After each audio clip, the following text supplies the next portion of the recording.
দেখি, মেয়েদের ডব্লিউপি মাঠ হয়ে গিয়েছে। তাদের মধ্যে যারা সফল হয়েছে অর্থাৎ যারা পাস করেছো মাঠে পিএমটি পিইটিতে পাস করেছো, তাদের কংগ্রেচুলেশন। কারণ সামনে তোমাদের আরো ভালোভাবে প্রস্তুতি নিতে হবে ইন্টারভিউর জন্য।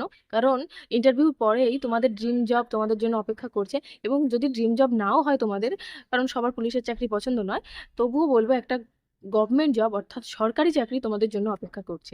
তো এটাই একটা অনেক পাওনা এখনকার দিনে। তোমাদের মধ্যে যারা পাশ করতে পারোনি, অর্থাৎ হাইটে বাদ গিয়েছো কিংবা রানে বাদ গিয়েছো, আমাকে তোমরা বলেছো যে দিদি এরকম হাইটে বাদ গিয়েছি, হ্যাঁ এবার হাইটটা খুব খারাপ মেপেছে, আমাদের হাইট অনেক কমিয়ে দিয়েছে।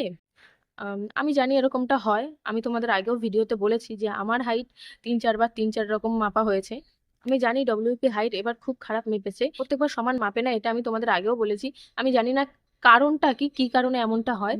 মেশিনের কারণে বা হাইট মাপার যারা মাপে তারা ঠিকঠাক মাপে না এই কারণে, এরকম কোনো না কোনো কারণে তো নিশ্চয়ই হয়। কিন্তু আমি সঠিকভাবে সেটা জানি না, কারণ আমিও একটা পরীক্ষার্থী ছিলাম একটা সময় এবং আমিও এই জিনিসগুলো ফেস করেছি। এবং তোমরা যারা 4 মিনিটে কমপ্লিট করতে পারোনি, যাদের মনে হয়েছে যে আমাদের আরো সময় দরকার ছিল, তাদের আমি বলবো তোমরা প্র্যাকটিসটা শুরু যখন করেছো আর বন্ধ করো না, প্র্যাকটিসটা করতে থাকো। তোমরা জানো সামনে 10,000 ভ্যাকান্সি রয়েছে ডব্লিউপির, অর্থাৎ তোমাদের কাছে আরো বড় একটা সুযোগ রয়েছে। তো তোমরা একদমই ভেঙে পড়বে না, কারণ ভেঙে পড়লে কখনোই তোমরা জয়ী হতে পারবে না, কখনো তোমরা সফল হতে পারবে না।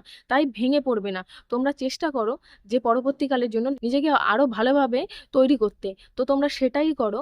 যারা পরীক্ষায় পাশ করোনি তাদেরও আমি সেম কথাই বলছি যে তোমরা সামনের যে ভ্যাকান্সিটা বের হচ্ছে তার জন্য নিজেকে আরো ভালোভাবে প্রস্তুত করো, নিজেকে আরো ভালোভাবে সময় দাও।